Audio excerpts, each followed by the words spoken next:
Hi and welcome to Steve's Kitchen. The English language is a strange thing. Whether you say tomato or tomato, it really doesn't matter. They mean the same thing, unlike the biscuit. Now, when I was in Louisiana, I think it was, in the USA, a wonderful US of A, I first came across the American biscuit. Now, here in Australia and in the UK, for that instance, if you go and get a biscuit, you know it's going to be covered in chocolate. It might have raisins in it.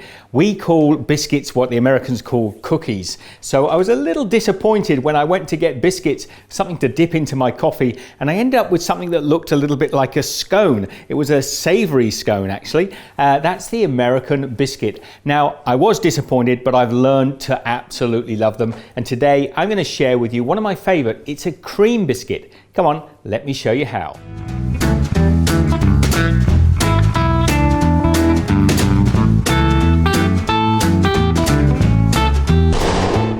Now this is a very simple recipe. I've got 2 cups of self-raising flour. Now a lot of people don't have self-raising flour. You can use all-purpose and add a little bit of baking powder and salt into it.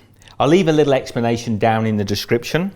I'm just going to add a tablespoon of sugar in there as well. And then we're just going to pour in some double cream. I've got 1.5 cups of nice thick double cream. And I think in some places they would call this a heavy cream. And then I'm just going to take a fork and start to pull these together. Then I'm just going to start using my hands. And one of the important things with a biscuit is not to overwork the pastry. We want that lovely crumbly texture. So just pull this together until you've got a nice firm dough. Then when it's drawn together like that, we just pop it out onto our work counter. Dust the surface with a little bit of flour. And as I say, we don't want to overwork this dough, but I'm just going to square it up now. And then sprinkle a little bit of flour again over the top of our dough. Take a rolling pin and we're just going to roll this out until it's about 1/2 inch thick.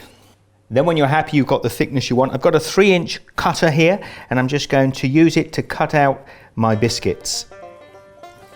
And that's what we're looking for. And whilst we lay out our biscuits on a non-stick tray or a cookie sheet, we're just going to preheat our oven to 430 degrees Fahrenheit, that's 220 degrees Celsius. It's a pretty hot oven. Leave a little space around each one. And the last thing we want to do before these go in the oven, I want to take a little bit of melted butter and just brush it over the top. And now we're just going to pop these in the oven for about 10 minutes until they're lovely golden brown. Now there they are out of the oven and they're beautiful golden brown. And what I am going to do before they've actually cooled down is I'm just going to brush again a little bit of melted butter. Now I'm using salted butter. It's up to you whether you use salted or unsalted.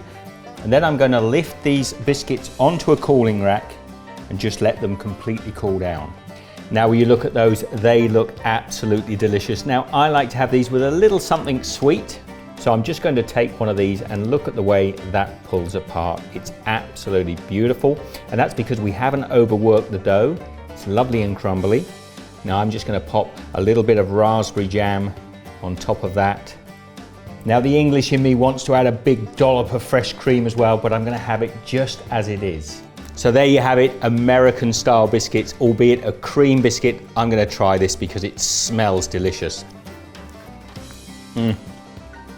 And it tastes delicious. Now what a delightful and light and fluffy biscuit that is. It's fantastic. Now I'm going to be using this for another recipe, so keep them peeled because that's coming very soon. As always, I'd love to hear your comments down below. Please share the love, give this the thumbs up. I'll see you in the next video. Be good.